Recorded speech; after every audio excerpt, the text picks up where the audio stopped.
Hi friends, कसे आहात सगळे? मी आहे जयश्री आणि मा एक्झामच्या यूट्यूब चॅनलवर तुमचं पुन्हा एकदा खूप मनापासून स्वागत. तर फ्रेंड्स, आज आपण भारतीय राज्यपद्धती त्यातील वस्तुनिष्ठ प्रश्न पाहणार आहोत. त्यातील भाग 3 आहे.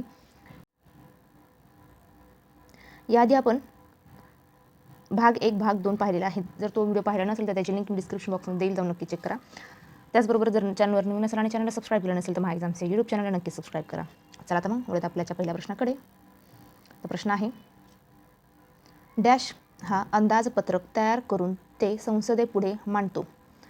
तर उत्तर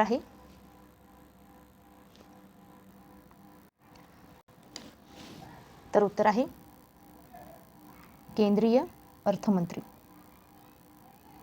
तर केंद्रीय अर्थमंत्री हा अंदाजपत्रक तयार करून ते संसदेपुढे मांडतो. पुढचा प्रश्न पाहूया. प्रश्न आहे, डॅशला संसदेने कनिष्ठ सभागृह असे म्हटले आहे. संसदेचे कनिष्ठ सभागृह असे म्हटले आहे. तर उत्तर आहे लोकसभा. तर लोकसभेला संसदेचे कनिष्ठ सभागृह असे म्हटले आहे. पुढचा प्रश्न पाहूया. प्रश्न आहे, डॅश हे संसदेचे वरिष्ठ सभागृह होय. तर वरिष्ठ सभागृह आहे राज्यसभा.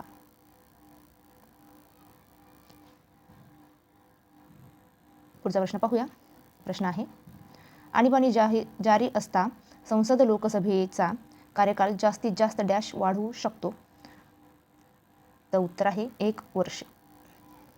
1 वर्ष. तर आणीबाणी जारी असता संसद लोकसभेचा कार्यकाळ जास्तीत जास्त 1 वर्ष वाढवू शकतो. पुढचा प्रश्न पाहूया. प्रश्न आहे, संसदेच्या अधिवेशनासंदर्भातील घटनात्मक तरतुदी पाहता संसदेचे वर्षातून किमान डॅश अधिवेशने होणे आवश्यक ठरते. तर किमान संसदेची वर्षातून किमान 2 अधिवेशने होणे आवश्यक ठरते. पुढचा प्रश्न पाहूया. प्रश्न आहे, लोकसभेतील प्रत्येक राज्याची सदस्य संख्या लोकसंख्येच्या निकषावर निश्चित केलेली आहे. लोकसभेतील प्रत्येक राज्याची सध्याची संख्या निश्चित करता डॅश या वर्षाची जनगणना आधारभूत धरण्यात आली आहे. उत्तर आहे 1971. तर लोकसभेतील प्रत्येक राज्याची सदस्य संख्या लोकसंख्येच्या निकषावर निश्चित केलेली आहे. लोकसभेतील प्रत्येक राज्याची सध्याची संख्या निश्चित करताना 1971 या वर्षाची जनगणना आधारभूत धरण्यात किंवा करण्यात आली आहे. पुढचा प्रश्न पाहूया. प्रश्न आहे, कलम 281 मधील तरतुदीनुसार डॅश हा अर्थ आयोगाची रचना करतो. कोण? तर राष्ट्रपती. तर कलम 281 मधील तरतुदीनुसार राष्ट्रपती हा अर्थ आयोगाची रचना करतो. पुढचा प्रश्न पाहूया. प्रश्न आहे, डॅश हे संसदेचे स्थायी सभागृह होय. ते कधीही विसर्जित होत नाही. तर राज्यसभा हे संसदेचे स्थायी सभागृह होय. ते कधीही विसर्जित होत नाही. पुढचा प्रश्न पाहूया. प्रश्न आहे, राज्यसभा हे जरी स्थायी गृह असले तरी राज्यसभेच्या प्रत्येक सदस्याचा कार्यकाळ डॅश वर्षे इतका असतो. उत्तर आहे 6 वर्षे. तर राज्यसभा हे जरी स्थायी सभागृह असले तरी राज्यसभेच्या प्रत्येक सदस्याचा कार्यकाळ हा 6 वर्षे इतका असतो. पुढचा प्रश्न पाहूया. प्रश्न आहे, उपराष्ट्रपतींच्या गैरहजर डॅश हे राज्यसभेच्या अध्यक्षाचे काम सांभाळतात. उत्तर आहे राज्यसभा उपाध्यक्ष.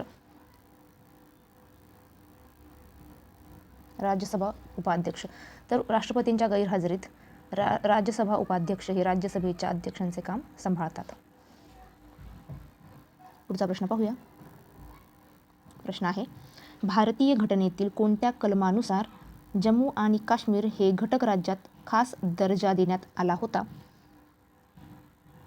तर उत्तर आहे 370. तर 370. तर भारतीय घटनेतील 370 कलमानुसार जम्मू आणि काश्मीर या घटक राज्यास खास दर्जा देण्यात आला होता. उत्तर आहे 370. पुढचा प्रश्न पाहूया. भारतीय घटनेच्या कितव्या कलमामध्ये अर्थविषयक विधेयकाची व्याख्या दिली आहे? तर उत्तर आहे कलम 110. तर भारतीय घटनेच्या 110व्या कलमामध्ये अर्थविषयक विधेयकाची व्याख्या दिलेली आहे. पुढचा प्रश्न पाहूया. प्रश्न आहे लोकलेखा समिती ही डॅश आहे? तर उत्तर आहे लोकलेखा समिती ही संसदीय समिती आहे. संसदीय समिती. लोकलेखा समिती ही संसदीय समिती आहे. पुढचा प्रश्न पाहूया. प्रश्न आहे डॅश हा केंद्र शासनाचा कार्यकारी प्रमुख असतो? उत्तर आहे पंतप्रधान. पंतप्रधान हा केंद्र शासनाचा कार्यकारी प्रमुख असतो. पुढचा प्रश्न पाहूया. प्रश्न आहे घटनात्मक तरतुदींचा भंग केल्याच्या कारणावरून डॅशद्वारे मुख्य निवडणूक आयुक्तांना पदावरून कमी करता येते? उत्तर आहे महाअभियोग. तर घटनात्मक तरतुदींचा भंग केल्याच्या कारणांवरून महाअभियोगाद्वारे मुख्य निवडणूक आयुक्तांना पदावरून कमी करता येते. पुढचा प्रश्न पाहूया. प्रश्न आहे लोकसभेच्या सभापतींना राजीनामा द्यावयाचा झाल्यास त्यांनी तो कोणाकडे सादर करणे गरजेचे आहे? उत्तर आहे लोकसभा उपसभापती. तर लोकसभेच्या सभापतींना राजीनामा द्यावयाचा झाल्यास त्यांनी तो लोकसभा उपसभापतींकडे सादर करणे गरजेचे आहे. पुढचा प्रश्न पाहूया. प्रश्न आहे संसदेच्या दोन्ही गृहांची संयुक्त बैठक बोलविण्याचे अधिकार डॅश यांना आहे? उत्तर आहे राष्ट्रपती यांना. तर संसदेच्या दोन्ही गृहांच्या संयुक्त बैठक बोलवण्याचे अधिकार राष्ट्रपती यांना आहे. पुढचा प्रश्न पाहूया. प्रश्न आहे डॅश हे संसदेच्या दोन्ही गृहांच्या संयुक्त बैठकीचे अध्यक्षपद भूषवितात? तर उत्तर आहे लोकसभा सभापती. तर लोकसभा सभापती हे संसदेच्या दोन्ही गृहांच्या संयुक्त बैठकीचे अध्यक्षपद भूषवितात. पुढचा प्रश्न पाहूया. प्रश्न आहे डॅश हा घटक राज्याचा घटनात्मक प्रमुख असतो? उत्तर आहे राज्यपाल. तर राज्यपाल हा घटक राज्याचा घटनात्मक प्रमुख असतो. पुढचा प्रश्न पाहूया. प्रश्न आहे घटक राज्याचे कार्यकारी आदेश डॅश यांच्या नावाने काढले जातात? उत्तर आहे राज्यपाल.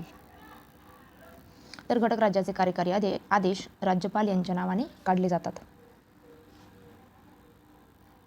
पुढचा प्रश्न पाहूया. प्रश्न आहे घटक राज्याच्या राज्यपालास राजीनामा द्यावयाचा असल्यास त्याने तो डॅशकडे सादर करावा लागतो? उत्तर आहे राष्ट्रपतींकडे. राष्ट्रपती. तर घटक राज्याच्या राज्यपालास राजीनामा द्यावयाचा असल्यास त्यांनी तो राष्ट्रपती यांच्याकडे सादर करावा लागतो. पुढचा प्रश्न पाहूया. प्रश्न आहे राज्याच्या ॲडव्होकेट जनरलची नेमणूक कोणाकडून केली जाते? उत्तर आहे राज्यपाल. तर राज्याच्या ॲडव्होकेट जनरलची नेमणूक राज्यपालांकडून केली जाते. पुढचा प्रश्न पाहूया. प्रश्न आहे डॅशची संमती मिळाल्याशिवाय विधेयकाचे राज्य शासनाच्या कायद्यात रूपांतर होत नाही? तर राज्यपाल. तर राज्यपालांची संमती मिळाल्याशिवाय विधेयकाचे राज्य शासनाच्या कायद्यात रूपांतर होत नाही. पुढचा प्रश्न पाहूया. प्रश्न आहे डॅश हा केंद्र शासन व राज्य शासन यांच्यामधील महत्त्वाचा दुवा असतो? तर उत्तर आहे राज्यपाल. तर राज्यपाल हा केंद्र शासन व राज्य शासन यांच्यामधील महत्त्वाचा दुवा असतो. पुढचा प्रश्न पाहूया. अर्थविषयक विधेयक डॅश यांच्या शिफारसीशिवाय विधानसभेत मांडता येत नाही? उत्तर आहे राज्यपाल. तर अर्थविषयक विधेयक राज्यपालांच्या शिफारशींशिवाय विधानसभेत मांडता येत नाही. पुढचा प्रश्न पाहूया. प्रश्न आहे, घटक राज्याच्या डॅशचा राजीनामा म्हणजे घटक राज्याच्या संपूर्ण मंत्रिमंडळाचा राजीनामा होय. तर उत्तर आहे मुख्यमंत्री. तर घटक राज्याच्या मुख्यमंत्रीचा राजीनामा म्हणजे घटक राज्याच्या संपूर्ण मंत्रिमंडळाचा राजीनामा होय. उत्तर आहे मुख्यमंत्री. पुढचा प्रश्न पाहूया. घटक राज्याच्या विधानसभेची मुदत डॅश इतकी असते. तर उत्तर आहे 5 वर्षे. तर घटक राज्यांच्या विधानसभेची मुदत 5 वर्षे इतकी असते. पुढचा प्रश्न पाहूया. घटक राज्यांच्या डॅशला स्थायी सभागृह असे म्हणतात. तर उत्तर आहे विधान परिषद. तर घटक राज्यांच्या विधान परिषदेला स्थायी सभागृह असे म्हणतात. पुढचा प्रश्न पाहूया.